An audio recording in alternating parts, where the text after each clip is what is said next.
سب سے زیادہ شدت سے اصرار کر رہے عمران خان کے انتخابات میں دھاندلی ہوئی تھی گزشتہ انتخابات میں، اور اس حوالے سے کبھی تحریک چلانے کی وہ بات کرتے ہیں اور کبھی کہتے ہیں کہ پاکستان تحریک انصاف وائٹ پیپر بھی جاری کرے گی، مگر ماہرین و مبصرین کہتے ہیں کہ اس تحریک کے عوامی اثرات چاہے جو بھی ہوں مگر انتخابات ہو چکے ہیں، تبدیلی آ چکی ہے، اور مجموعی طور پہ انتخابی نتائج پر انڈیپینڈنٹ آبزرور سمیت لوگوں کو اطمینان ہے، یہ مجموعی کیفیت ہے۔ ضرور اس حوالے سے شکایات بہت زیادہ ہیں، خاص طور پہ اپوزیشن کی جماعتوں کو بہت زیادہ شکایات ہیں، لیکن پہیہ الٹا گھوم نہیں سکتا۔ اگر اس دباؤ کے اور اس تحریک کے نتیجے میں اگر تبدیلی بھی آئی تو ہو سکتا ہے 2-4 حلقوں میں انتخابی نتائج تبدیل ہو جائیں، لیکن مجموعی صورتحال تبدیل نہیں ہوگی اور یہ پہیہ دوبارہ الٹا نہیں گھومے گا۔ پاکستان کی سیاسی جماعتوں کو انتخابات کے بعد سے ہی کئی سیاسی جماعتوں کو اعتراض رہا ہے اور ان کا دعویٰ رہا ہے کہ دھاندلی رہی ہے، اور یہ 1-2 جماعتیں نہیں ہیں بلکہ کئی جماعتیں ہیں جو کہ اس سلسلے میں بہت شدت سے شکایت کر رہی ہیں۔ 11 مئی کا الیکشن پاکستان کی تاریخ کا سب سے دھاندلی شدہ الیکشن تھا۔ کبھی ایسی الیکشن نہیں ہوئی، ساری پارٹیز کہہ رہی ہیں دھاندلی لگتا ہے کہ پیپلز پارٹی کے لیے دروازے اور راستے پہلے جس طرح بند کیے گئے تھے آئندہ کے لیے بھی بند کیے جا رہے ہیں۔ 11 مئی کے بھی جو کارنامے ہیں ان اداروں کے، وہ بھی اب میرا خیال لوگوں کے سامنے انریول ہونا شروع ہو جائیں گے، کیونکہ اسی گٹھ جوڑ اور اتحاد کے تحت 11 مئی کی بھی ہماری شکست ہوئی اور وہ اب آپ کے سامنے آ گیا ہے۔ جس طریقے سے ANP کو ٹارگٹ کیا گیا اور ہم بار بار چلاتے رہے،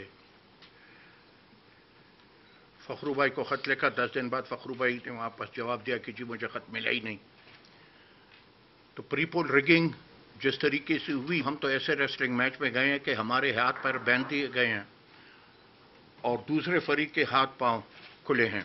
پشاور ڈویژن ہو، مردان ڈویژن اور کوہاٹ ڈویژن، یہ واضح طور پر دھاندلی کے لیے نشانہ بنائے گئے ہیں، اور اس حوالے سے الیکشن کمیشن آف پاکستان مکمل طور پر منصفانہ انتخابات منعقد کرانے میں ناکام ہو چکا ہے۔ سمجھتا ہوں کہ یہ الیکشن بالکل فارس ہے۔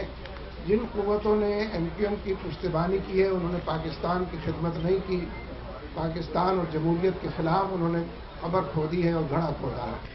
دلچسپ بات یہ ہے کہ دھاندلی کے جو الزامات سیاسی جماعتیں لگا رہی ہیں، یہ اکثر سیاسی جماعتیں دوسری سیاسی جماعتوں پر یہ الزام لگا رہی ہیں اور کہا جا رہا ہے کہ سسٹم نے فلاں جماعت کو فیور کیا یا فلاں جماعت کو نے دھاندلی کرائی ہے۔ یہ سیاسی جماعتوں میں آپس میں بھی اس سلسلے میں کش بکش ہے، لیکن یہ پوری صورتحال تبدیل ہو جائے اور یہ پہیہ الٹا ہی گھومنا شروع ہو جائے، یہ کیا ممکن ہے؟ لگتا تو نہیں ہے، لیکن اس سلسلے میں ایک تبصرہ لیتے ہیں اور اس کے لیے ہمیں جوائن کیا ہے معروف تجزیہ کار، ہمارے پروگرام میرے مطابق کے ہوسٹ حسن نثار نے۔ بہت بہت شکریہ حسن نثار صاحب۔ عمران خان اور ان کی جماعت بہت زیادہ احتجاج کر رہی ہیں، کیا نتیجہ اس کا نکلے گا آپ کے خیال میں؟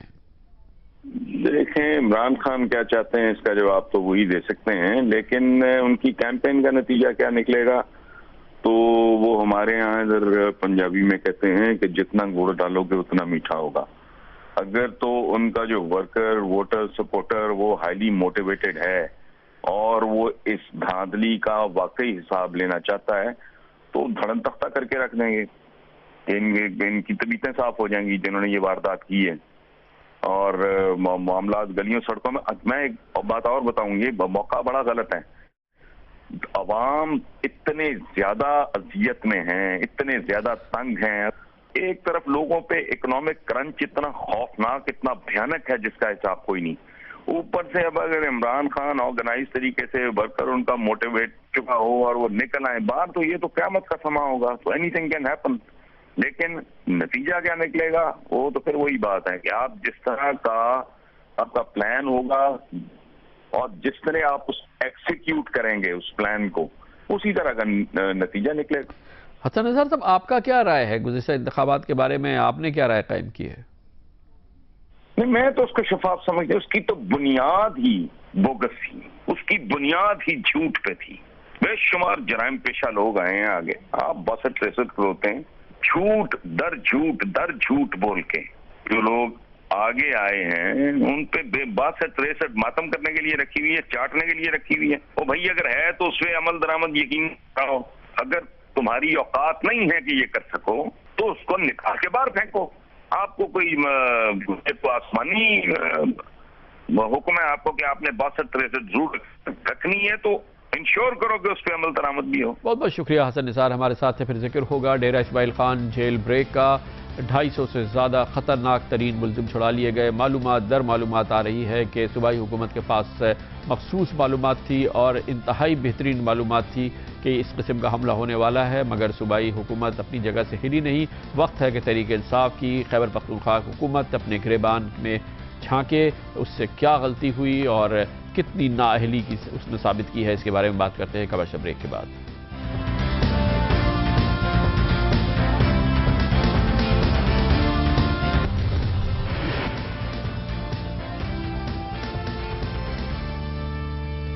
منگل کو دہشت گرد حملے میں ڈیرہ اسماعیل خان جیل توڑ دی گئی تھی. 70 کے قریب دہشت گردوں نے حملہ کیا تھا.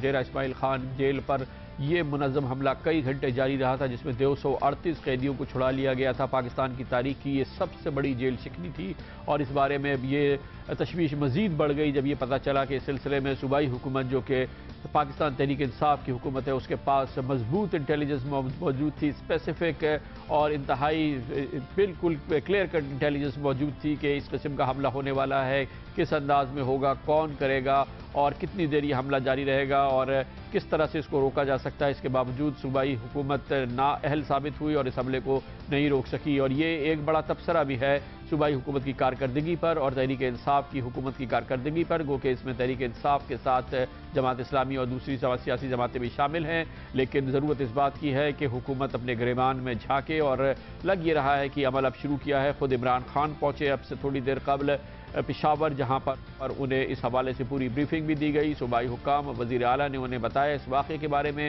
اپنی مجموعی کارکردگی کے بارے میں، اور عمران خان نے جب اس پوری صورتحال کو دیکھا انہیں بھی احساس ہو رہا ہے کہ ان کی حکومت اس سلسلے میں مؤثر کارکردگی نہیں دکھا پائی ہے اور شاید نااہلی کی مرتکب ہوئی ہے. اسی وجہ سے اب انہوں نے صوبائی وزیر اطلاعات شوکت یوسف زئی کو بھی رخصت کر دیا ہے اور ان سے اپنے عہدے کا استعفیٰ لے لیا گیا ہے. صوبائی وزیر اطلاعات خیبر پختونخوا کی چھٹی کر دی گئی ہے. عمران خان مزید وہاں پہ کیا اقدامات کریں گے، عزت کا معاملہ ہے. تحریک انصاف کی کارکردگی کا جائزہ لے رہا ہے اور صوبہ خیبر پختونخوا میں یہ کارکردگی ابھی کسی صورت میں بھی اور دور دور سے بھی تسلی بخش نہیں ہے. اس واقعے سے صوبائی حکومت کی جو کمپیٹنس ہے وہ کس حد تک ایکسپوز ہوئی ہے، اس پر ہم بات کریں گے. اس کے لیے ہم نے دعوت دی ہے انٹیلیجنس اور سیکیورٹی امور کے ماہر بریگیڈیئر ریٹائرڈ محمود شاہ صاحب کو. بہت بہت شکریہ شاہ صاحب. اسپیسیفک انٹیلیجنس تو تھی صوبائی حکومت کے پاس کہ ڈیرہ اسماعیل خان جیل توڑی جائے گی، کس انداز سے توڑی جائے گی، کون دہشت گرد ہے، ڈیرہ اسماعیل خان میں پہنچ چکے، ساری چیز تھی. صوبائی حکومت تو ضرور نااہلی کی مرتکب ہوئی ہے، صوبائی حکام ضرور نااہلی کی مرتکب ہوئے. آپ کے خیال میں کچھ ذمہ داری فوجی اور نیم فوجی اداروں کی بھی تھی؟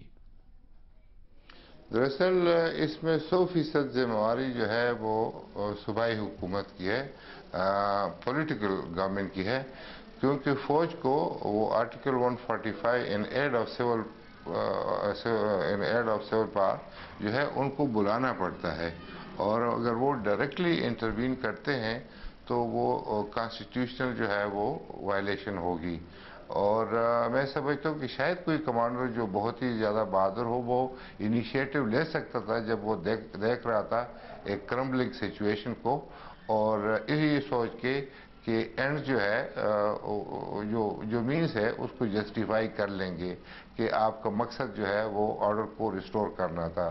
لیکن میرے خیال میں موجودہ حالات میں اگر آپ دیکھیں تو قانوناً آئینی طور پہ یہ ٹوٹلی 100% سول حکومت کی ذمہ داری ہے جب تک کہ وہ فوج کو بلاتی نہیں ہے، ریکویزیشن نہیں کرتی. لیکن شاہ صاحب یہ امن و امان کے معاملے میں صوبائی حکومت تو بالکل بے بس نظر آ رہی ہے اور اس کے ظاہر قومی سطح پہ اثرات ہیں.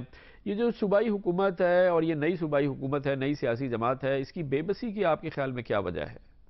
دراصل اس میں جو صوبائی حکومت ہے جو کہ تحریک انصاف اور جماعت اسلامی کی مخلوط حکومت ہے، یہ ایک ہے چینج جو آ چکی ہے، کیونکہ جو پولیس ہے کے پی کے کی وہ خاص پروفیشنسی پہ پہنچی ہوئی ہے، اس طرح بیوروکریسی بھی ہے اور اس قسم کے حالات کو مقابلہ کرتی رہی ہے، اور میں نہیں سمجھتا کہ پولیس سڈنلی جو ہے وہ اتنا بزدل ہو سکتے ہیں کہ وہ اس کا مقابلہ نہ کریں. لیکن جو چیز چینج ہو چکی ہے وہ حکومت اور جو حکومت کا موقف ہے. کچھ لوگ تو اس کو شاید عمران خان کی پارٹی کے لحاظ سے کہیں کہ جی سہون، یعنی وہ اس چیز کو سمجھتے نہیں ہیں، اور کچھ اس کو ارادتاً، مطلب ہے وہ اس لیول تک لوگ بات کر رہے ہیں کہ شاید یہ ملے ہوئے ہیں طالبان سے. میرے خیال میں ان کو، اس حکومت کو اپنی یہ پوزیشن کلیئر کرنی ہوگی کہ یا تو یہ طالبان کے سائیڈ پہ ہے یا یہ جو ہے ان کے خلاف ہے. یہ جو درمیان والا معاملہ ہے یہ چلے گا نہیں، اور اس طرح کے واقعات ہوں گے. اور میں سمجھتا ہوں کہ یہ پولیس اور بیوروکریٹس جتنے بھی ہے یہ ہمیشہ گورنمنٹ کی طرف دیکھتی رہتی ہے، اور اصل میں یہ گورنمنٹ جو ہے انہیں اپنا چیف سیکرٹری لگایا ہوا ہے، اپنا ہی آئی جی پولیس اس کا ہے. اگر یا تو ان کو خود ذمہ داری at the chief minister and cabinet level قبول کرنی ہوگی، یا یہ جو ہے یہ اس لیول کے اوپر ان کو چینج لانا ہوگا، کیونکہ نیچے یہ جو ڈی پی او کرنا یا S S P elite force کا یہ معاملہ اتنا بڑا ہے کہ میں نہیں سمجھتا کہ اس سے یہ حل ہوگا. اور اس حکومت کو اپنا رویہ، اپنی پالیسی اور اپنی اہلیت جو ہے وہ ثابت کرنی ہوگی.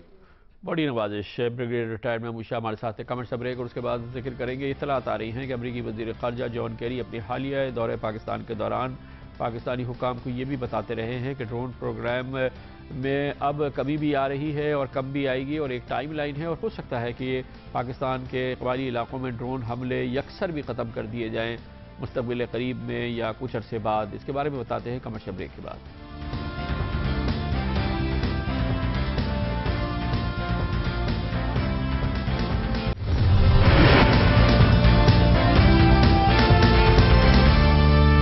اپنے حالیہ دورے پاکستان کے دوران امریکی وزیر خارجہ جان کیری کو بارہا ان سوالات کا سامنا کرنا پڑا، پاکستانی حکام کی جانب سے بھی اور میڈیا کی جانب سے بھی، کہ ڈرون حملے کب ختم کیے جائیں گے.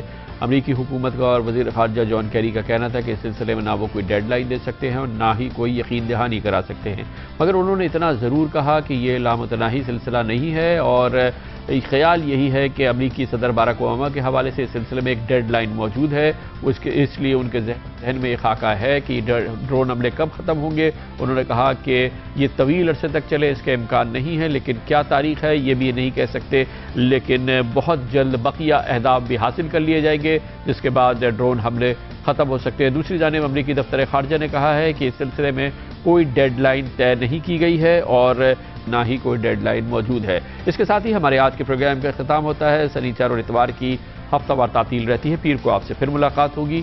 پیر تک کے لیے کامران خان کو اجازت. اللہ حافظ. ناصر.